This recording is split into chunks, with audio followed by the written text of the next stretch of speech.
Squire, Lonely is the Night. Now we're going to do a little bit of Ferguson here. This is Kenny Bush's group here, Ferguson.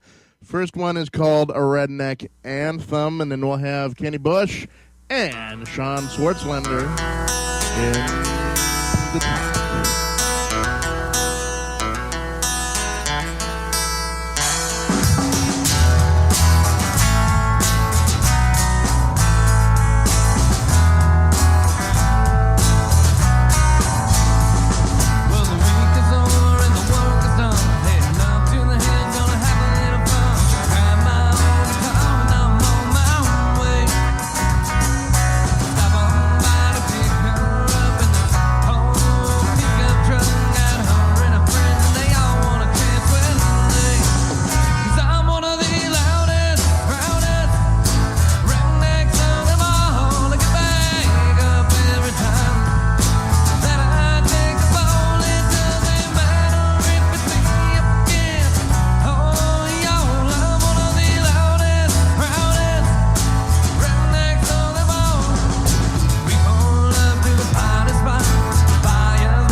Anarchy Radio. This is the Bald Guy, Moggy in the Boot here in the House of Sound Studios.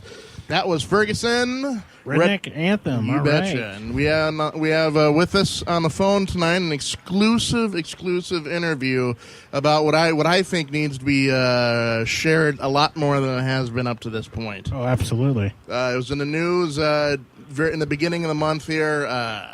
Roy Vernon Cox, a.k.a. Phillip. Phillip. Hey, are you? Are callers on the line? Ken, you there, man? Excellent. It was Phillip Ferguson. Ferguson. Right. Hence we named our band after him when he was that great of a man. Excellent. So on the phone, let's introduce. We got Kenny Bush and Shawn Swartzlender. Did I say that right? Yes, you did. Excellent, thank you. Now they too lived with Roy Vernon Cox. Yeah, who they know as Vern Cox, right? Yes. Okay, And let's get to the heart of the matter, what it was on in the papers and stuff. Roy Vernon Cox lived in Indiana, where he was a financial consultant, and reportedly there was in excess of $25 million missing that he took from his clients, right? Supposedly. And for 12 years, first moved to Boulder, Colorado, then down here to good old Burns, Oregon, where he holed up for, at least 10, 11 years? 12 years. 12 years. 12 years. 12 years on the lam. So, let's... He made it longer than Bin Laden did. And so, what was it on the 31st of May or June 1st when everything went down? I believe it was the 30th. Yep.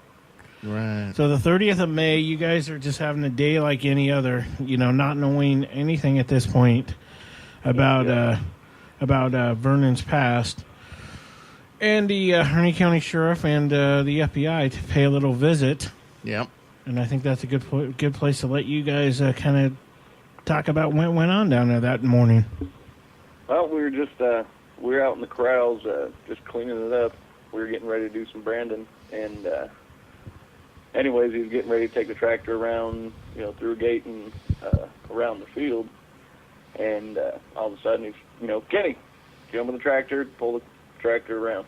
All right, so jump in the tractor, and I pull out, and I see, two cruisers coming up the drive, and anyways, he takes the flatbed work truck out there and meets them parallel.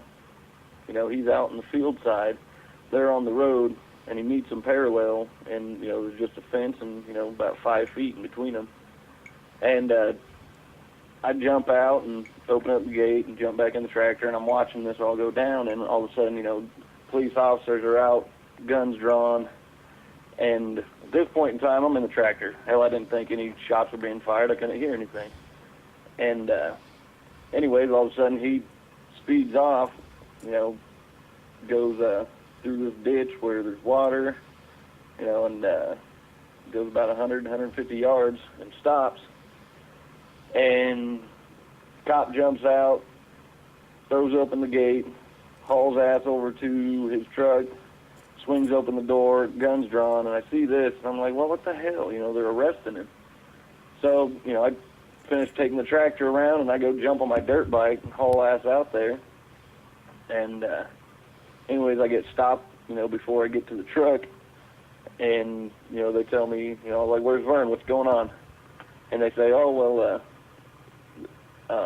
Vern was one of his many aliases, and that wasn't his real name. And I'm like, what the hell are you talking about? They're like, where's he at? And that's when they said, oh, he shot himself. Wow. And at that point in time, I just kind of lost it. I mean, I love this man like a father, and, here it is Father's Day, Yeah. Happy Father's Day to him and all the other fathers out there. But, I just kind of lost it. They told me I needed to, pretty much get the hell off the property. Right. Like they, that day when everything went down, you guys were asked to leave like immediately? Yeah. Yes. Did you get a chance to get any of your possessions or any items, personal items? I got escorted back into the house to get my cell phone, and that was it. Wow. No clothes or anything? No. Well, I mean, it was a temporary thing. They said, well, we can't tell you when you'll be able to come back on, but This is a crime scene. yeah, Right. It's now a crime scene. You have to leave. Let's tackle this in chronological order here. How did you come to meet Roy Vernon Cox? We moved. I moved with my mother, probably about 1.5 miles away from him. I mean, there wasn't. It's on a different road and everything, but just north of his property is where my mom's property is. And anyways, we moved over there, started meeting some of the neighbors, and ended up meeting him. And right when I first met him, I started working with him. And heck, I think I was 16 at the time. You're how old now? 16? No, you're 16 then. How old are you now? Yeah. 26. Okay, so that was 10 years ago. You started working with him? Okay. Yeah, and that was back when, the fields, weren't nothing really but dirt. Yeah. And, I helped him, pretty much from the get-go on that property almost. We laid, wheel lines down, and then from wheel lines advanced to a pivot later on, and then he, put up a second pivot, which I actually wasn't around for. I think I was working somewhere else, but, it's just been, had a lot of experience with him. He's taught me most of everything I know about, farming and most of everything, really. Let me ask you this, Kenny. Now, it's how many acres, the ranch that Vernon had? He actually had 360-acre lots.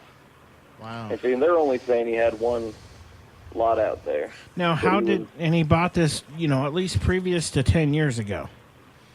He pretty much got it on a word, and anyways, just started making payments.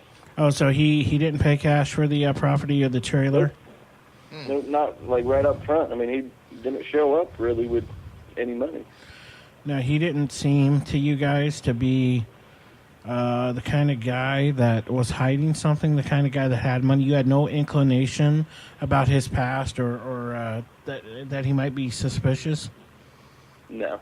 It just seemed like, like a lot of old ranchers or, cowboys or something like that Yeah. they don't like to come to town. They like to be left alone. Yep. Right. Now, that's why a lot of people move out in the country is, they get tired of fucking everybody's bullshit. Right. Now, when you said when he basically came, it seemed like he didn't have any money. How did he, go month to month financially? How did he earn his money?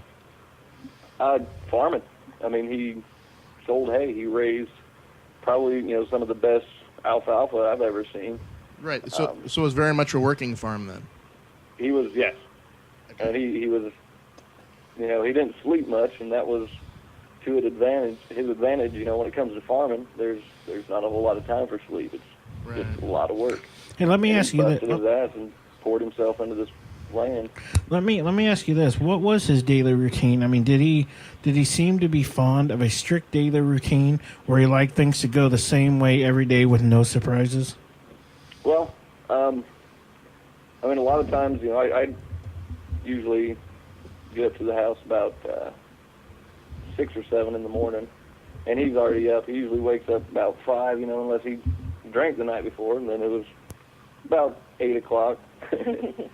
And anyways, he was usually up really early, and he'd probably drink, 3 pots of coffee, watch TV.